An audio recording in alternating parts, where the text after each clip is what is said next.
Bem-vindo à nossa primeira aula, tá? De invasão a aplicativos iOS. Eu decidi fazer esse curso, tá? Esse curso foi gravado em 3 dias, juntamente com a gravação das aulas, mais videoaulas, foram gravadas em um dia, tá? E juntamente com artigos envolvidos foram 2 dias no total. Eu vi que estava ficando muito extenso escrever é, parte por parte no artigo, então eu decidi fazer uma parte básica no modo escrito e uma parte mais avançada eu fiz umas videoaulas, tá bom? Então é muito importante, vamos falar do requisito, tá? O requisito eu utilizo um Mac M1 e eu utilizo apenas um device, que é o meu iPhone. Ele não tem jailbreak, tá? Então todos os testes que vocês vão ver fazer, você pode usar um device sem jailbreak, beleza? Mais para frente, obviamente, quando eu comprar um device que eu posso fazer jailbreak, tá? Que tem uma versão mais antiga, como por exemplo o iPhone 5, eu vou estar trazendo vídeos de como a gente pode fazer bypass, tá? Da detecção do jailbreak, tá? Tem aplicativos que detectam jailbreak e param de rodar. Vocês vão ver que isso é importante. Então, vamos lá. Vamos estar falando sobre Setup Lab, beleza? É muito importante se você usa o Mac e o seu processador é Intel, tá? Você está usando o Mac das marcas que usa Intel, você não vai precisar fazer esse processo de converter o ponto OVA para ponto QCAL2, tá?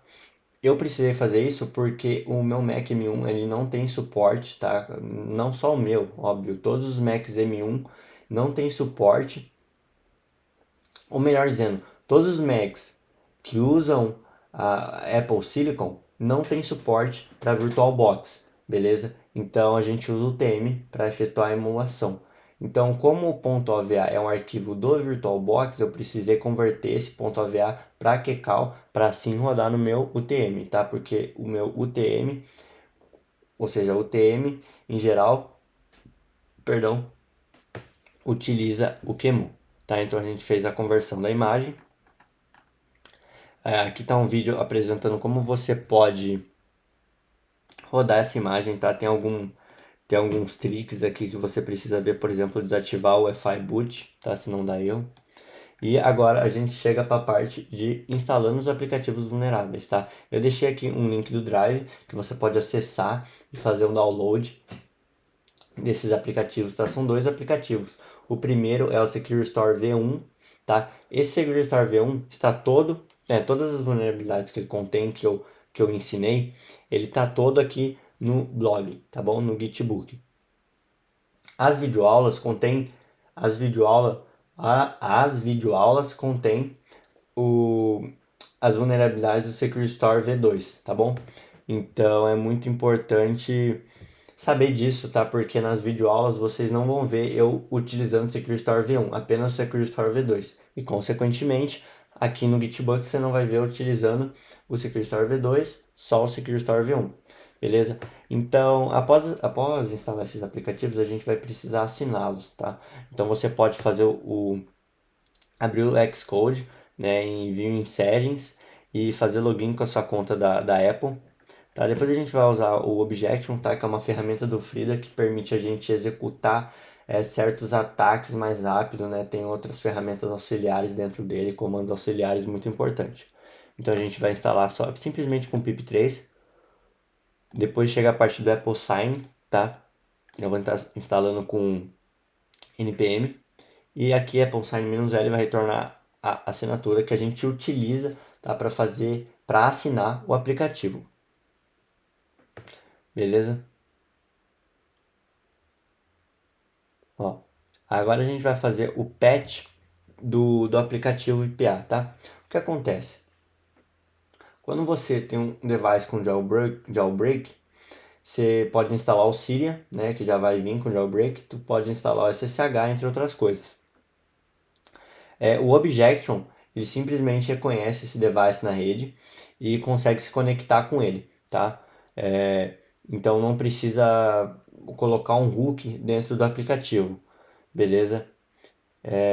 No caso do nosso que não tem jailbreak, eu vou precisar fazer um patch disso.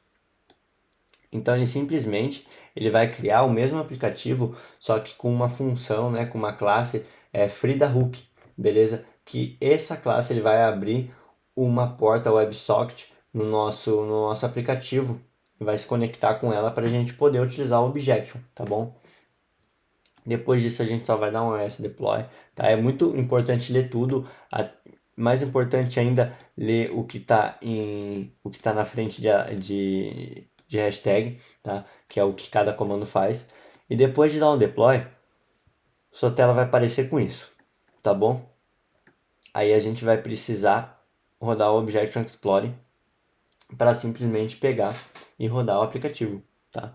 É muito importante, da primeira vez que você for rodar, ele vai dar um erro que o aplicativo ele não é reconhecido. Então você vai fechar ele, você não vai desinstalar, você vai em configurações, tá? Gestão de VPN dispositiva, app do desenvolvedor e verificar app. Aí você vai simplesmente rodar o comando de novo, tá? Do iOS Deploy.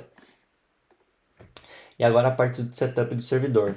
O que acontece? Esses dois aplicativos eles fazem comunicação com o servidor, tá? Para o ambiente parecer mais real, não ficar só do lado do client side e mostrar algumas vulnerabilidades do lado server side, beleza? Então para isso a gente fez aquele download do arquivo .ava, converteu para QCOW e rodou no UTM, tá? Isso é simplesmente uma VM do servidor que a aplicação roda. Aqui é muito importante notar que você tem que deixar o seu Network Mode em modo Bridge, tá? Por quê? Não, se você deixar Shared Network, é como se fosse assim, eu tenho uma rede aqui, tá? E aqui está o meu computador. Essa VM vai estar dentro da rede do meu computador, tá bom? E a gente não quer isso, porque o nosso celular não consegue se conectar com essa VM.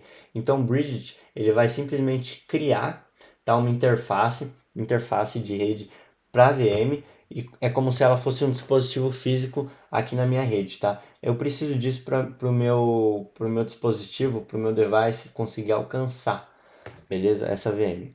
Ele vai entrar com os problemas de network, você vai fazer as seguintes configurações e depois disso já vai estar funcionando, tá? E aí depois é só seguir os apps, tá? Aqui em Security Storage eu falo sobre armazenamento inseguro de dados, dump key em datas. Importante, eu não tirei nenhuma print daqui porque isso requer jailbreak, beleza? O keychain dumper só vai conseguir ser executado se você tiver jailbreak. Mas eu coloquei a lista de comando que você pode executar se seu device tiver jailbreak, que vai funcionar normalmente. Aqui a gente dá a apresentação algumas vulnerabilidades server-side. Aqui eu ensino a configurar o burp, tá? É muito importante você ver isso, porque ao longo nas demais aulas a gente vai utilizar bastante o burp, tá? Ainda mais quando a gente for falar de SSL pinning. Aqui Pentest é um server-side, é simplesmente algumas vulnerabilidades web e API. Aqui eu não decidi entrar muito a fundo, simplesmente pelo fato de que isso é um curso de Pentest em aplicativos iOS, não Pentest web, beleza? Então agora a gente passa para o client side e a gente tem a const.diff, tá? Que é simplesmente a gente modificando um arquivo e modificando as informações deles para se passar por um outro usuário, beleza? Agora em Secure Login, que mostra credenciais, né, dados sensíveis em plain text, no login, tá? Isso pode ser usado para malwares podem monitorar esse log e acabar capturando essas informações. E aqui pasteboard, clipboard é simplesmente um comando que eu quis trazer para vocês, que também pode ser usado para malwares, beleza? Então, após isso, você vai ver as videoaulas, tá? Qualquer dúvida pode me chamar. Eu decidi trazer esse conteúdo porque aqui no Brasil é muito pouco conteúdo de hacking, tá? Conteúdo iniciante você vai achar de monte de pessoa vendendo curso de conteúdo básico, tá? Isso então para você pegar a base é muito tranquilo. O problema é quando você já se aprofunda um pouco mais, não tem mais conteúdo interessante. Então, estou vindo aqui porque eu achei interessante trazer isso para vocês, beleza? E eu acho que dá para aprender bastante com esse curso, tá bom? Te vejo nas próximas aulas então.